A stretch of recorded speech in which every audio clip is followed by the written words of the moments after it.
Sup, you too, man. It's your boy Jahi, you know what I'm saying? Back with another video. And today, I have a different type of video. I wanted to switch it up because of this current time we are in right now, with the protesting happening right now. The Black Lives Matter protest, the justice for George Floyd. Rest in peace, George Floyd.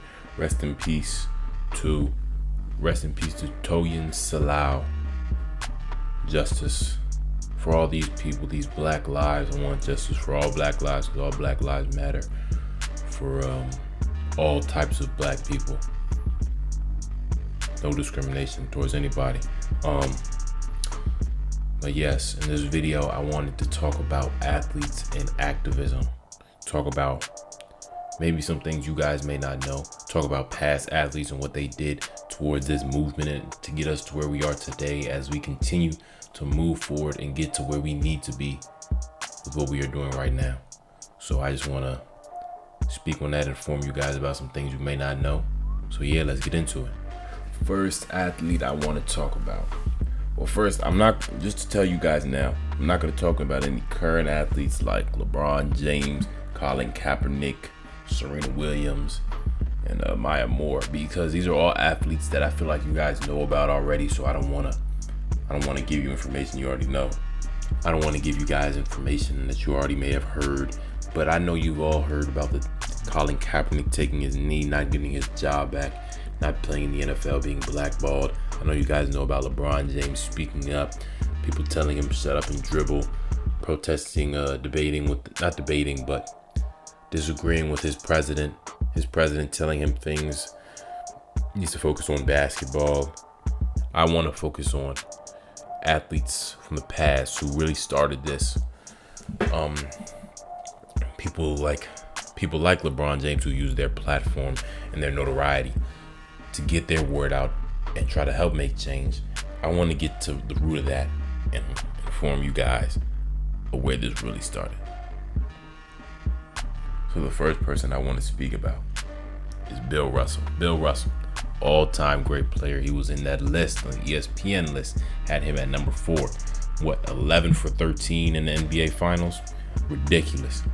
Revolutionized defense in basketball. One of the greatest basketball players of all time, greatest Celtic of all time, and one of the greatest athlete activists of all time. And one of the first. He was one of few African American basketball players of his time.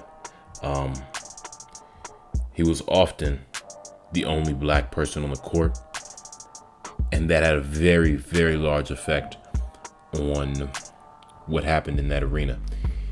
He was often discriminated against. He was often taking slander from the fans and crowd, calling him the N-word, calling him Negro, calling him a coon, all types of words and hateful things that average person can't just take every day. And he would take this on a daily basis, stepping on the court. And at the time when Bill Russell played, he played during the Jim Crow era, where he could go to certain states, he couldn't stay in a hotel, he couldn't eat at certain places with his team, he couldn't do certain things just because of the color of his skin, despite his greatness at the sport of basketball and his popularity and his fame. It didn't matter, because he was a Negro, because he was a black man in America. He couldn't do so much. He couldn't eat in certain places, couldn't sleep in certain places. So he just had a different treatment that obviously wasn't fair, and he knew that. So he spoke up. Bill Russell had participated in the March on Washington with Dr. King. He had very strong opinions about discrimination and racism, and he made that known. There is a picture with him, Kareem AbdulJabbar, Jim Brown, who else? Muhammad Ali, all sitting at a table. I'm going to show this picture. It's going to be somewhere in the video, because I'm talking about more of these people I just named. But yes, he made it known that he needed to see change, and he had a problem with what was going on at the time. And he was really the originator. Not the originator, but he was really one of the very early athlete activists in sports. Next up, I want to talk about Jim Brown. Now, Jim Brown has came out and said things like how he respects the president, and he's got his doesn't totally disagree with the president, having talked to him and sat down and having a conversation with him about everything, about him being president, winning the election, and speaks about how he thinks Donald Trump could actually do something. And everybody doesn't agree with him. He also spoke about how he doesn't totally agree with Colin Kaepernick and him kneeling, because he believes you should never disrespect the flag, the anthem. Now, I can't understand, because he was in the military, so people with that mindset people kind of have a different mindset when you go through the military and you put your life on the line for this country. So he probably thinks differently. I'm not saying I agree or disagree, but I understand where he's coming from. But he did do a lot of activism for black people in this country throughout his career and after. Next up, I want to talk about Kareem Abdul-Jabbar, formerly known as Luau Sindor. But after winning a championship with the Bucks, May 1st, 1971, he had changed his name to Kareem Abdul-Jabbar and converted to Islam. Now, Kareem also, like the former other athletes I just named, had very strong opinions and followed Bill Russell. Did not play most of his NBA career, but played some of his college career during the Jim Crow era, so he would experience racism. Now, when he had played, there was definitely more black people in the NBA, so he was less of an outlier at the time. But during his days at UCLA, he was a social activist. And during the 1968 Olympics in Mexico City, he had decided to boycott. Now I'm going to play a clip for him explaining why he boycotted the Olympics. Well, during the run-up to the 1968 Olympics, there was a lot of discussion as to whether or not there should be a boycott by black American athletes, because of the fact that our lives in America at that point, there was still a whole lot of laws on the books that said that we were second class. Mm-hmm. And we could use the Olympics as a political statement. Had a very big impact on the way sports had moved along, and how this protest for equal rights, equal opportunity, fair treatment, and overall equality for everybody in this country, and for black people especially, because it is yet to happen, and also for other people of color, is still progressing. Also, I would like to talk about Muhammad Ali. To me, one of my favorite athletes, born Cassius Clay until he converted to the Nation of Islam. Greatest boxer of all time, in my opinion.